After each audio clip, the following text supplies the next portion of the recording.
DNA में अब हम आपको इतिहास से जुड़े ऐसे तथ्यों के बारे में बताते रहते हैं जिन्हें हमेशा से छिपाने की कोशिश की गई है आपसे।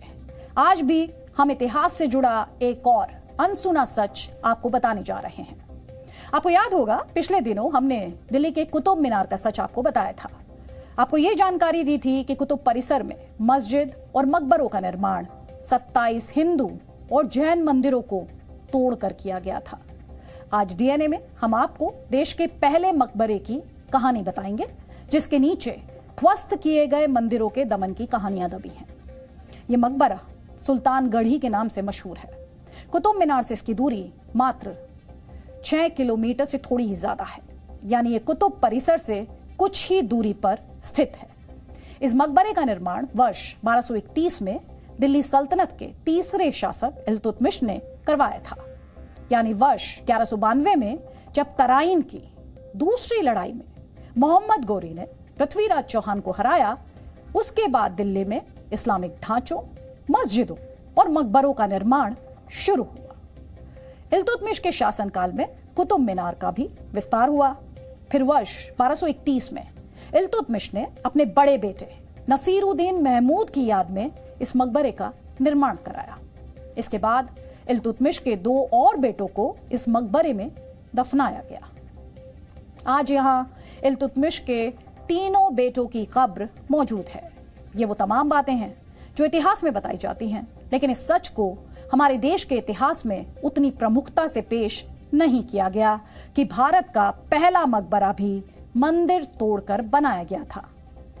ये बात हम नहीं कह रहे, बल्कि आर्कियोलॉजिकल सर्वे ऑफ इंडिया की आजादी से पहले की सर्वे रिपोर्ट में इसका जिक्र किया गया है और ये सर्वे रिपोर्ट हमारे पास है।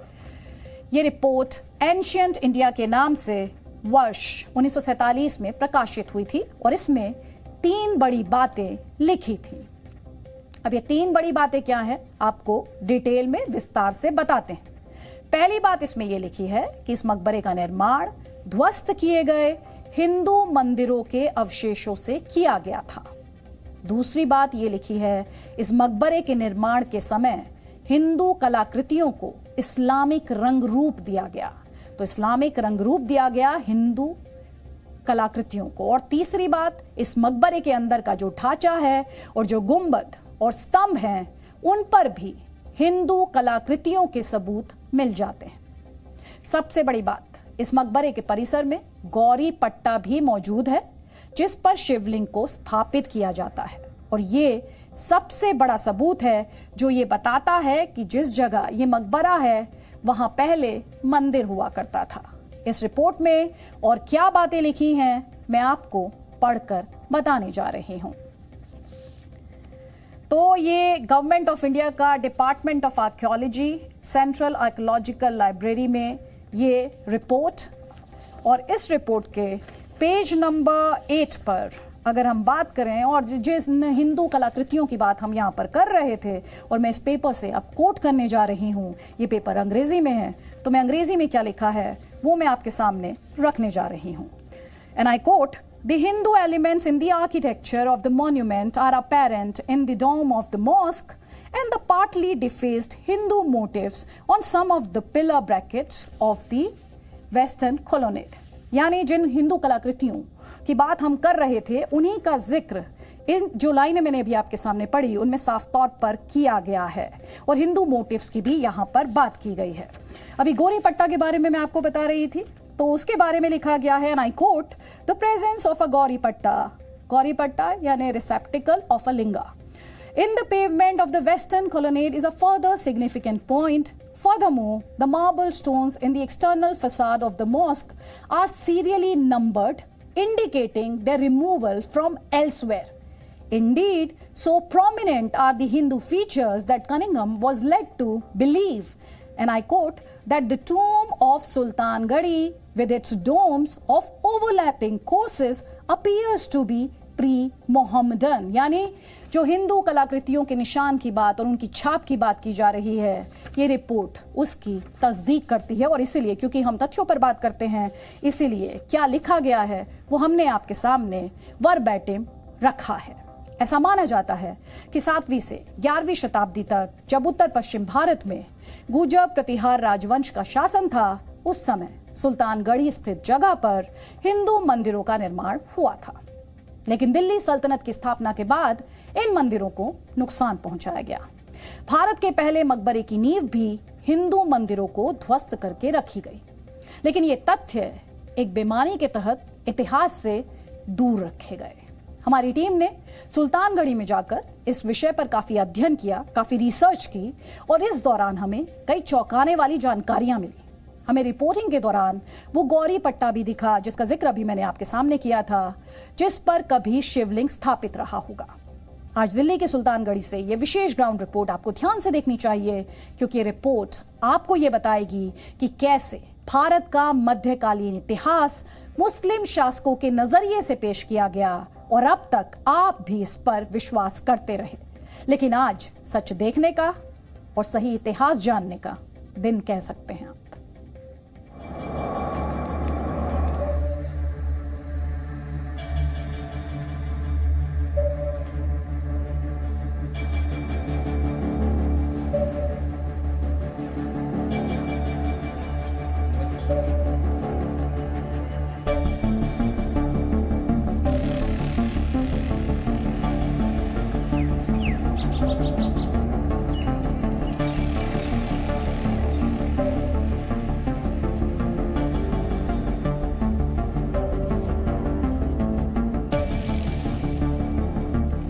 जिस जगह पर इस वक्त हम खड़े हैं, ये भारत का पहला मकबरा बताया जाता है। मकबरा किसका है? मकबरा इल्तुतमिश के बेटे नसीरुद्दीन का है। लेकिन इस इतिहास के नीचे दबा है एक और सच।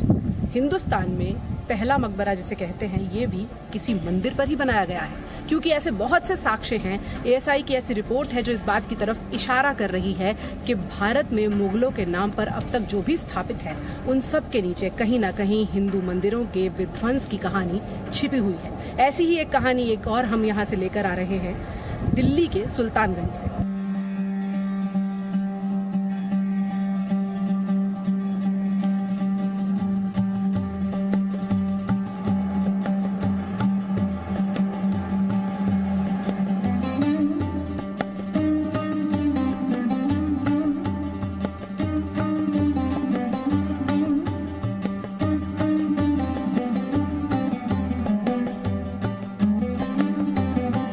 सुल्तानगढ़ी के मकबरे के अंदर जब आप आएंगे तो आपको हम लोग दो तस्वीर दिखाते हैं। पहली तस्वीर आप ये देखिए, ये सुल्तानगढ़ी का मकबरा है जिसके अंदर ये बताया जाता है कि इल्तुतमिश का जो बेटा था नसीरुद्दीन मोहम्मद, उसकी कब्र है। लेकिन दूसरी तरफ उसी के बगल में जो बाहर की हम लोग आपको तस्वीर दिखाएंगे, तो आप देखिए कि जो बाहर की जो तस्वीर है, यहाँ पर चाहे पिलर हो, यहाँ पर सुल्तानगढ़ी के मकबरे के, या फिर एक एक शिल्पकृति, ये एक एक शिल्पकृति इसके प्राचीन हिंदू मंदिर होने की गवाही दे रही है, जिसे तोड़कर मुस्लिम आक्रांताओं ने अपना धार्मिक स्थल यहाँ पर बनाया था। इतना ही नहीं, आर्कियोलॉजिकल सर्वे ऑफ इंडिया की वर्ष 1947 की जो रिपोर्ट है, उसमें भी ये चीज़ साफ साफ कहा गया था कि यहाँ पर जिस तरह से इसकी शिल्पकृतियाँ हैं, जिस तरह से बाहर के इस सरफेस की, तो ये सभी हिंदू शिल्पकृतियाँ हैं। जगह जगह आपको, ये आप देखिए कि जगह जगह आपको अरबी में भी शिल्पकृतियाँ दिखेंगी। लेकिन इन शिल्पकृतियों को बाद में जब इस प्राचीन हिंदू मंदिर को तोड़ा गया था, उसके बाद लगाया गया है। अब इसका आपको ये आप देख सकते हैं कि जो डिफरेंस है वो आपको साफ दिखेगा कि इस तरफ की जो दीवार है इसमें, और जो आपको बाईं ओर की जो दीवार है इसमें, जितना जो भी अंतर है, अंतर भी आपको दिख रहा है कि किस तरह से ये वाली जो लाल रंग की दीवार है, ये इस सफ़ेद रंग की दीवार से ज़्यादा प्राचीन है। तो ये अंतर यहाँ पर साफ दिखाई दे रहा है।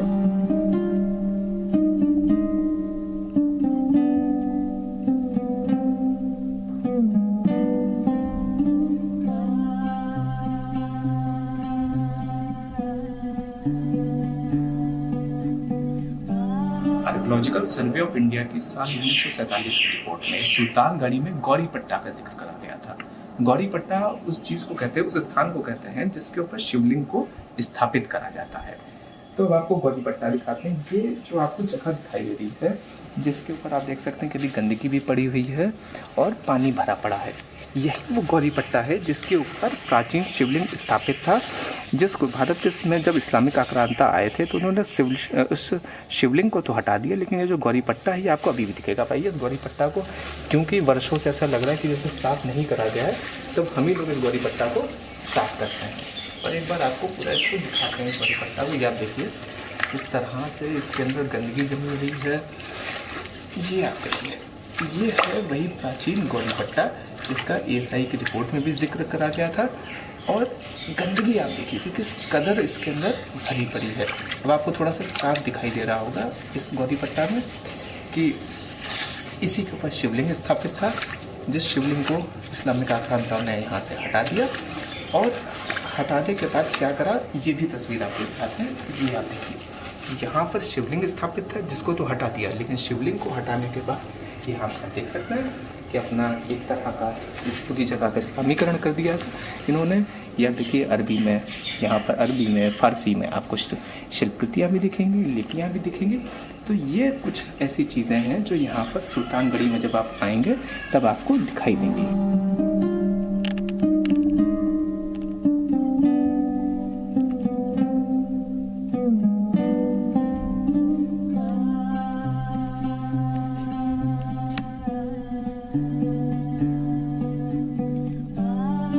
अब इसमें हम लोग मौजूद हैं सुल्तानगढ़ी के मकबरे के अंदर। यहाँ पर आपको 3 कब्र दिखाई दे रही होंगी। बताया ये जाता है कि 3 में से एक कब्र इल्तुतमिश के जो बेटा था नसीरुद्दीन मोहम्मद उसकी है। इस सुल्तानगढ़ी के बारे में कहा जाता है कि इसका भी निर्माण एक प्राचीन हिंदू मंदिर को तोड़कर किया गया था। और इसके अवशेष आपको दिखा रहे हैं। ये आप देखिए कि जब आप आगे आएंगे और इस तरह के पिलर्स को आप देखेंगे तो ऐसे पिलर्स आपको प्राचीन हिंदू शिल्पकृतियों की आपको याद दिलाएंगे, जो कि प्राचीन हिंदू मंदिरों में जो कि इस समय दक्षिण भारत में मौजूद है, उनमें आपको ऐसी कलाकृतियाँ दिखेंगी।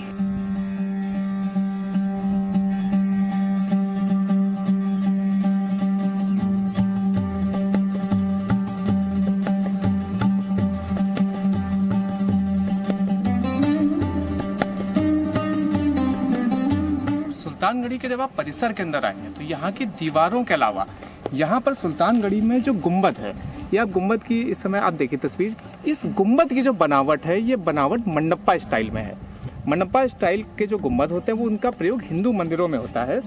और साल 1947 की जो ASI की रिपोर्ट है, उस रिपोर्ट में भी ये दावा करा गया था कि ये जो गुंबद का जो आकार है और गुंबद का जो शेप है ये हिंदू मंदिर की तरह है और इसको हिंदू शिल्पकृति नाम दिया गया। बिल्कुल पैटर्न पूरा अगर आप देखेंगे सुल्तानगढ़ी का पैटर्न, तो सुल्तानगढ़ी का पैटर्न भी आपको बिल्कुल कुब्बतुल इस्लाम जैसा ही पैटर्न दिखाई देगा।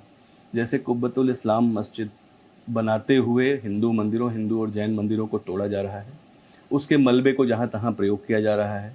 बहुत सारी जगहों पर उसके जो हिंदू मोटिव्स हैं, जो स्तंभ हैं, जो बाकी उसके स्ट्रक्चर्स हैं, वो एज इट इज़ रहने दिया जा रहा है।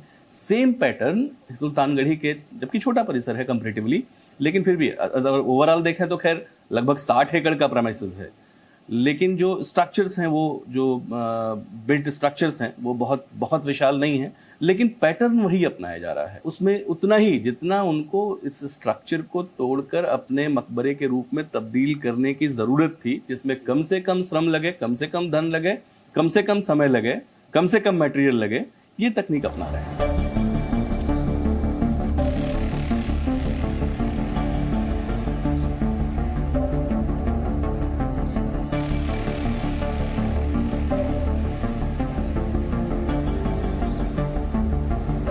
सुल्तानगढ़ी का पूरा एरिया लगभग 62 एकड़ में फैला हुआ है। अब सुल्तानगढ़ी के अगर पूर्वी ओर में हम लोग जाएंगे तो यहाँ पर आपको हम लोग एक बार दिखाते हैं। ये फिरोज शाह तुगलक की मस्जिद है। इस मस्जिद का निर्माण फिरोज शाह तुगलक ने करवाया था। ये आप देख सकते हैं तस्वीर, यहाँ पे पूरी जीर्ण फीर्ण अवस्था में है और बदहाली की दास्तां दिखा रही है। यानी जिन मुगलों ने भारत के ऊपर कभी एक समय पर कब्जा करा था, वहाँ पर आप हालत देखिए कि किस तरह से यहाँ पर जीर्ण शीर्ण अवस्था में पूरा पड़ा हुआ है, बदहाल अवस्था है, जंगल जैसी उगे हुए हैं। तो ये यहाँ की तस्वीर है जो सुल्तानगढ़ी के एरिया में जो फिरोज शाह मस्जिद की तस्वीर है। इसके अलावा अगर एक और तस्वीर आपको अगर हम लोग दिखाएं, यहाँ पे ये पूरा एरिया है यहाँ पे फिरोज शाह मस्जिद का। और फिरोज शाह मस्जिद के जब हम लोग हल्का सा आगे आते हैं, यानी उसके इंट्रेंस पॉइंट पर आते हैं, तो यहाँ पर आप देखिए कि यहाँ पर जो मस्जिद का इंट्रेंस पॉइंट है, उस इंट्रेंस पॉइंट पर आप देखिए कि किस तरह से कब्जा किया गया है। ये आप देख सकते हैं कि टेंट के सहारे यहाँ पर कुछ लोगों ने अपने कच्चे मकान बना रखे हैं और इसके अंदर रह रहे हैं। यानी जिन मुगलों ने भारत के ऊपर कब्जा करा, भारत की भूमि के ऊपर कब्जा करा, उन्हीं मुगलों की बनाई हुई इमारत जो कि इस समय ASI के संरक्षण में है, उसके ऊपर ये कब्जे की ये सीधी तस्वीर है।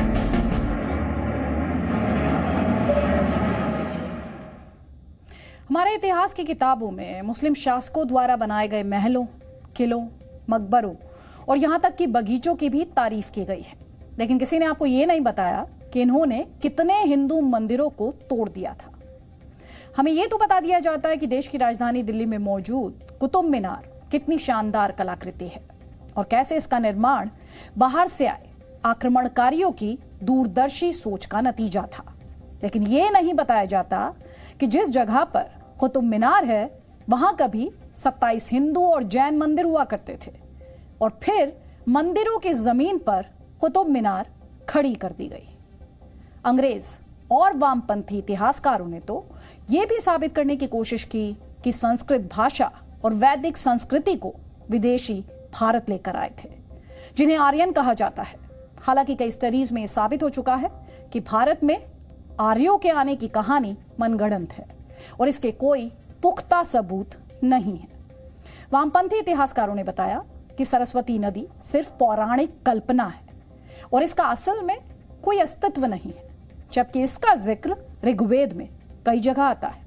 और हाल ही में हुई स्टडीज में भी ये दावा किया गया है कि हिमालय से निकलकर सरस्वती नदी अरब सागर तक बहती थी। दरबारी इतिहासकारों ने तो अयोध्या में राम मंदिर के इतिहास को भी नकार दिया था। और सबसे बड़ा झूठ तो ये बोला गया कि भारत को एक करने वाले मुगल थे, जबकि सच ये है कि गुप्त, मौर्य और मराठा राजाओं का साम्राज्य भारत के बाहर तक भी फैला हुआ था और इन राजाओं ने सही मायनों में भारत को उसकी संस्कृति के दम पर ही एक किया था।